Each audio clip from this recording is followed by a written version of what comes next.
आमची गेल्या 15 वर्षाची मागणी आहे की शिक्षक आणि कर्मचाऱ्यांना जुनी पेन्शन योजना लागू करा।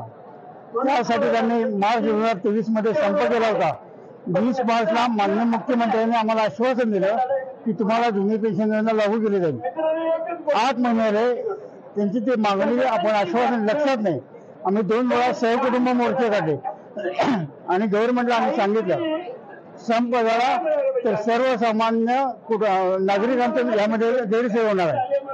शिक्षक संपात आले, विद्यार्थ्यांचं नुकसान होणार आहे। तर ताबडतोबीने चर्चा करा आणि ही मागणी करा, आमचे ठोस निर्णय आम्हाला पाहिजे। त्यांनी काही दिले नाही म्हटल्यानंतर आम्ही संप जाहीर केला।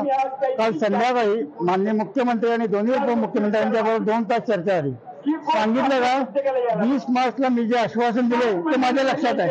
हे सांगायसाठी आम्हाला त्यांना बोलवलं नव्हतं, ठोस आम्हाला निर्णय पाहिजे म्हणून बोलवलं होतं। कालच्या मीटिंग मध्ये 2 तासाच्या कुठलाही निर्णय दिला नाही, म्हणून आजपासूनचा बेमुदत संप सुरू झालाय। महाराष्ट्रामध्ये 17 लाख कर्मचारी शिक्षक या संपात सामील आहेत। कोल्हापूर जिल्ह्यात आज आजच्या दिवशी पहिल्याच दिवशी 65,000 कर्मचारी शिक्षक सामील आहेत।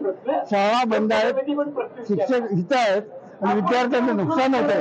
याला सर्वस्वी जबाबदार शासन आहे। राज्य सरकार निर्णय नाही घेतला तर ह्या संपाची व्याप्ती वाढवणार आहे।